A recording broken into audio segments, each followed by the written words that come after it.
Hello friends, मेरे YouTube channel पुष्प academy में आपका एक बार फिर से स्वागत है। अभी तक हमने टेंसेस की प्रैक्टिस की थी।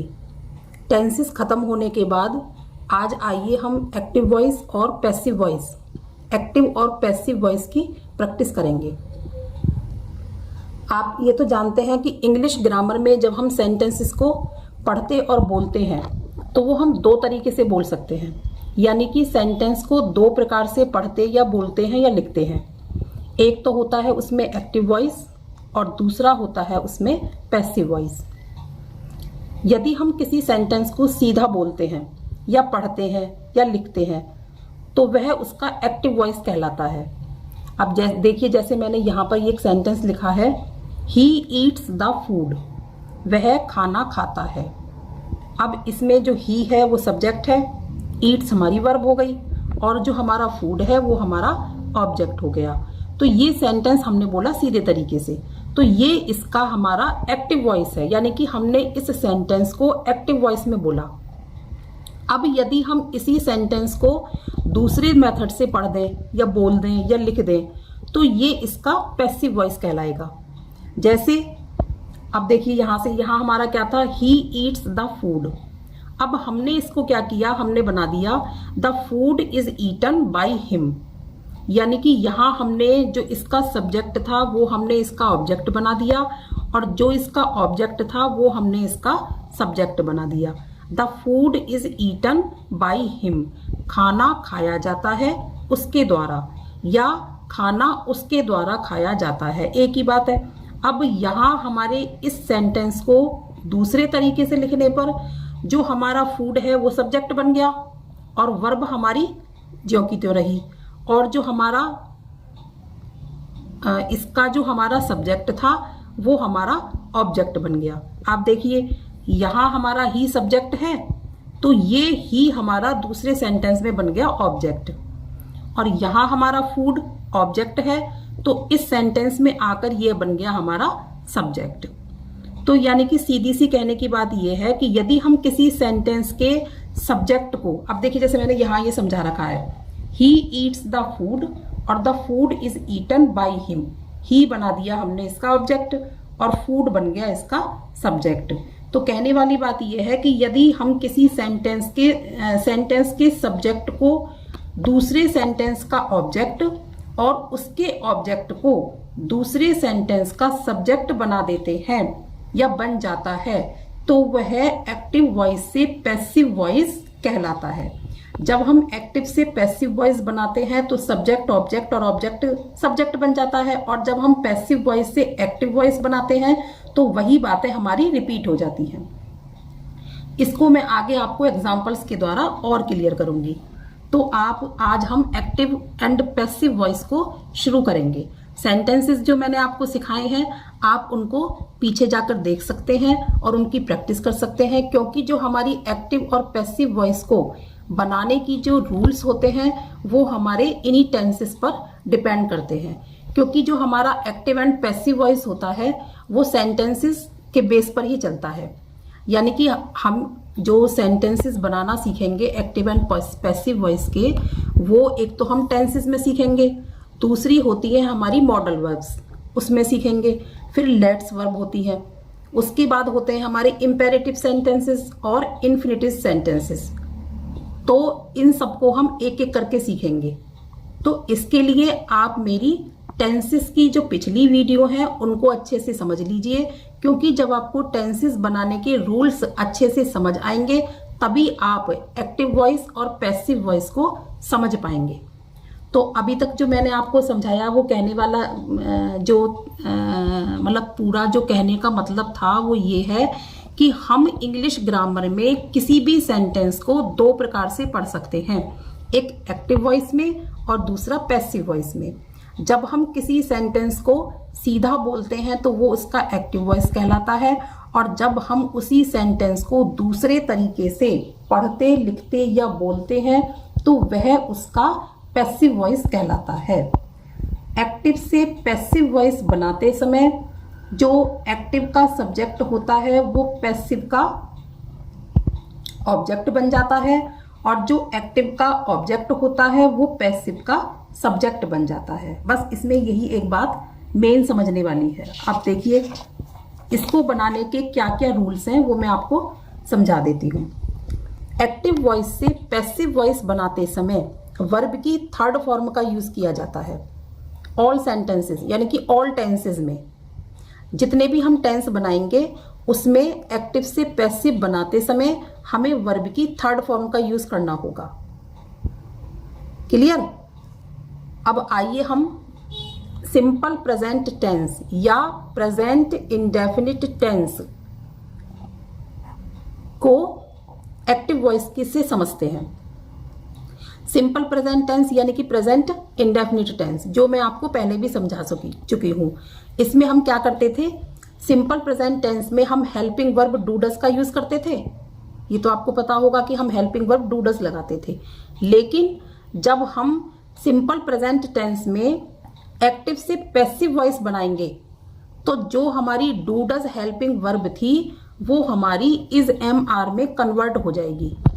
देखिए टेंस है हमारा सिंपल प्रेजेंट और एक्टिव में अगर हमारी हेल्पिंग वर्ब डू और डज है तो पैसिव वॉइस बनाते समय वो इज एम और आर में कन्वर्ट हो जाएगी। ये जब आगे आप सेंटेंसेस बनाएंगे तो आपको क्लियर हो जाएगा। तो आज हम सिंपल प्रेजेंट टेंस को एक्टिव और पैसिव वॉइस में कैसे यूज करना है यह देखते हैं। अब हमने पहला सेंटेंस लिया एक्टिव वॉइस। सीधा बोला हमने she does not wash the clothes, वह कपड़े नहीं धोती है। ये हमने एक्टिव वॉइस में बोला। अगर हमें इसका पैसिव वॉइस बनाना हो तो हम क्या बोलेंगे? इसको कपड़े धोए जाते हैं, कपड़े नहीं धोए जाते हैं उसके द्वारा। ये हमने दूसरे तरीके से बोल दिया। तो वह कपड़े नहीं धोती है, इसका हमने बना दिया कपड़े नहीं धोए जाते हैं उसके द्वारा। तो यहां हमारा कपड़े सब्जेक्ट बन गया।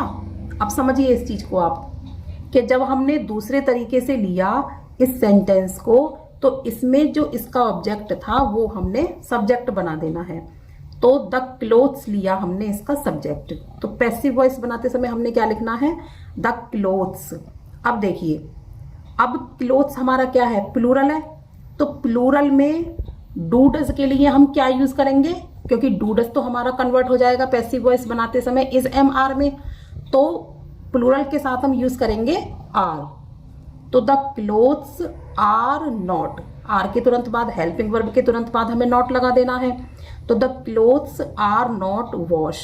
अब वॉश की हम यहाँ थर्ड फॉर्म यूज करेंगे क्योंकि मैंने आपको पहले ही ये बता दिया था कि जब हम एक्टिव से पैसिव वॉइस बनाते हैं तो वर्ब की थर्ड फॉर्म का यूज करते हैं। तो हमने यहाँ the clothes are not washed by, जब शी को हम ऑब्जेक्ट में बनाएंगे तो वो हो जाएगा her, by her. The clothes are not washed by her. अब देखिए अगर हमारा यही सेंटेंस एफर्मेटिव में होता, वह कपड़े धोती है, तो क्या होता? She washes the clothes. Mind में सोचिए आप क्या होता?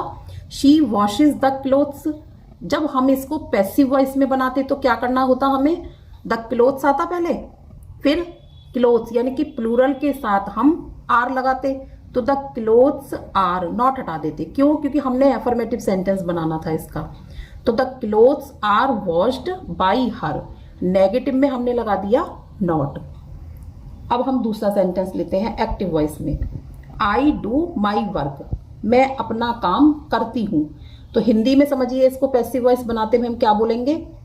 मेरा काम किया जाता है मेरे द्वारा, या मेरा काम मेरे द्वारा किया जाता है, कुछ भी आप बोल सकते हैं। तो इसको बनाने के लिए हमें इसका जो ऑब्जेक्ट है माई वर्क, उसको हमें सब्जेक्ट बनाना होगा पैसिव वॉइस में। तो हमने लिया माई वर्क, फिर माई वर्क हमारा सिंगल है तो हम क्या लगाएंगे? अब हमें सीधा बस यही ध्यान देना है कि सिंपल प्रेजेंट में एक्टिव वॉइस की जो हेल्पिंग वर्ब होती है वो पैसिव वॉइस में क्या हो जाती है? सीधी सी बात है, डू डज हमारा इज एम आर में कन्वर्ट हो जाता है। तो सिंगल के साथ हम सीधा इज लगा देंगे। माई वर्क इज, अब डू की हम क्या लगाएंगे? Third form. My work is done by, और आई हमारा ऑब्जेक्ट में क्या हो जाएगा? Me. My work is done by me. तीसरा सेंटेंस है हमारा एक्टिव वॉइस का, ही प्लेज फुटबॉल। अब हमने फुटबॉल को सब्जेक्ट बनाया, फुटबॉल, फिर सिंगल के साथ लगाया इज, फिर प्ले की थर्ड फॉर्म लगाई प्लेड, बाई, और ही का हो गया him. Football is played by him. अब आप यहाँ ध्यान से देखिए, सब्जेक्ट था वो यहाँ ऑब्जेक्ट बन गया, जो ऑब्जेक्ट था वो हमारा सब्जेक्ट बन गया। लेकिन जो हमने इसमें रूल लगाए हैं वो लगाए हैं हमने टेंसेस वाले, कि सिंपल प्रेजेंट को बनाने के क्या रूल होते हैं। इसके लिए मैं आपको फिर बोलूँगी कि आपको मेरी टेंसेस की पिछली वीडियो देखनी होंगी अगर आपको टेंसेस बनाने में कोई कन्फ्यूज़न है तो। अब आइए देखिए अगला सेंटेंस देखते हैं एक्टिव वॉइस का। My father eats the mangoes. मेरे पिताजी आम खाते हैं। अब इसको हिंदी में अगर हमें पैसिव वॉइस में बनाना हो तो हम क्या बोलेंगे, आम खाए जाते हैं मेरे फादर द्वारा। तो कैसे बनाएंगे, द मैंगोज हमने सब्जेक्ट लिया, द मैंगोज। अब ये प्लूरल है तो हेल्पिंग वर्ब कौन सी लगाएंगे हम, are. The mangoes are, eat की third form eaten by my father. The mangoes are eaten by my father. अब देखिए यहाँ मैंने एक इंटेरोगेटिव सेंटेंस लिया है, do they cook the food, क्या वे खाना बनाते हैं या पकाते हैं। तो इसको आप हिंदी में कैसे, पैसिव वॉइस में कैसे बोलोगे, क्या खाना उनके द्वारा पकाया जाता है। अब हमने फूड यहाँ सब्जेक्ट लेना है, तो फूड के साथ हमारी हेल्पिंग वर्ब कौन सी आएगी, इज। तो सबसे पहले हम लगाएंगे इज द फूड, फिर कुक की थर्ड फॉर्म कुक्ड बाई, अब दे का क्या हो जाएगा इधर, them. Is the food cooked by them, क्या खाना उनके द्वारा बनाया जाता है। अब आज आप इसकी अच्छे से प्रैक्टिस कीजिए। देखिए शी का हो गया ऑब्जेक्ट में हर, और क्लोथ्स हमारा बन गया सब्जेक्ट। इसी तरीके से आप इन सेंटेंसेस को समझिए। अगर आपको कोई भी कंफ्यूजन होगा तो मैं आपको कल इसको क्लियर कर दूंगी। अब इसी की मैं आपको वर्कशीट 1 करने के लिए दे रही हूँ। आप ये सेंटेंसेस खुद बनाएंगे, इसको समझने के बाद तो आपको अच्छे से समझ आएगा।